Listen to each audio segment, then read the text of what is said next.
I forgot where I stopped.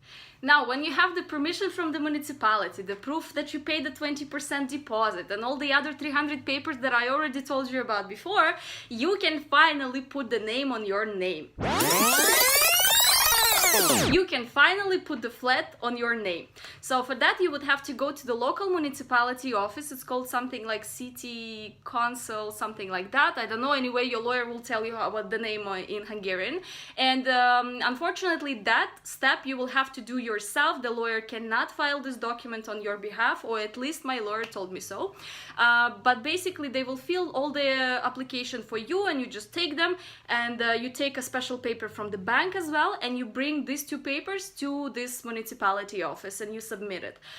This application will also cost you something like 40 euros, and they will register the flat on your name, and they will issue another paper which you have to bring back to the bank. So basically you will be playing a role of some kind of a courier, going from one place to another. But if you ever dealt with any kind of bureaucracy, this is how usually it works.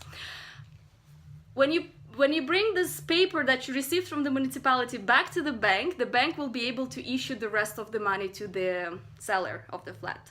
And then when they transfer that money, the seller will have to bring the proof that he received that money, and you meet again at the lawyer's office and you sign the final buying-selling contract, and whatever you all have to sign there, the lawyer will tell you.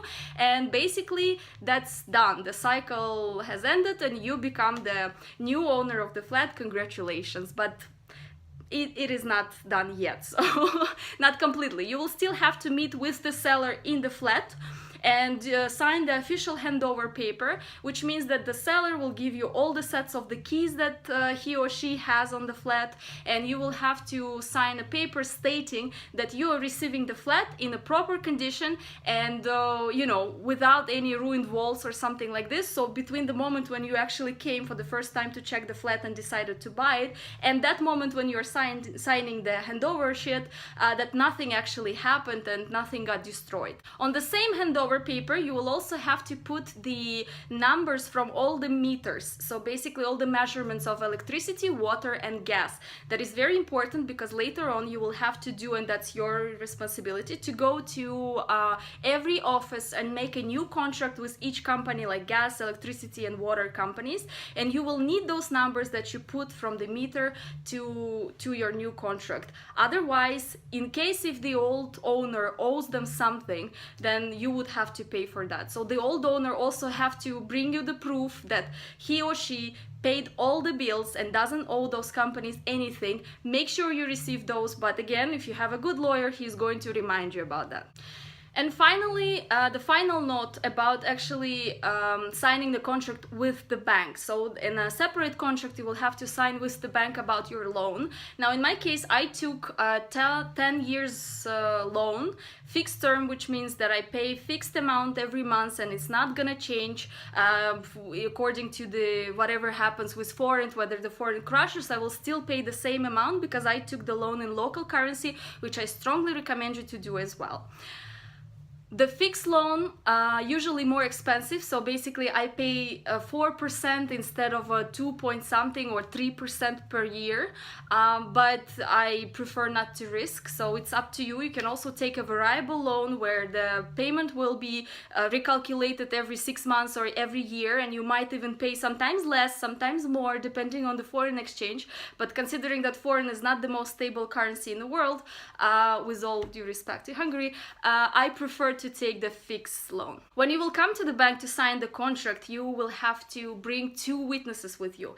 Your lawyer, unfortunately, cannot be a witness, so you will have to find somewhere 2 Hungarian friends, or at least 2 people speaking Hungarian and legally residing in the country, so being citizen or a permanent resident of that country. Now, I brought 2 of my Hungarian friends, and one of them was playing a role of a translator as well. So basically the process goes that the notary will be reading the contract out loud, point by point, and you will have to make sure that you understand every point, and then that's the role of the notary there, to make sure that you understand every single sentence. And for that, you also need a translator. So you don't have to hire a separate translator in case if one of your friends can translate for you, like in my case it happened.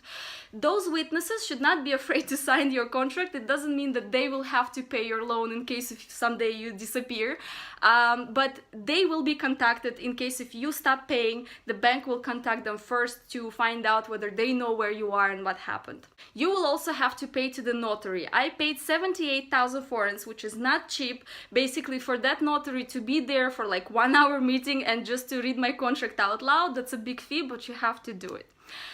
Now, I hope that's pretty much it. I hope that I covered all the steps. In case if you have additional questions, like I said, please comment under the video and I will try to answer them or make a separate video in case if there will be a lot of questions. Now, if you like that, like, subscribe and all the usual spiel. Thanks for your attention. Bye.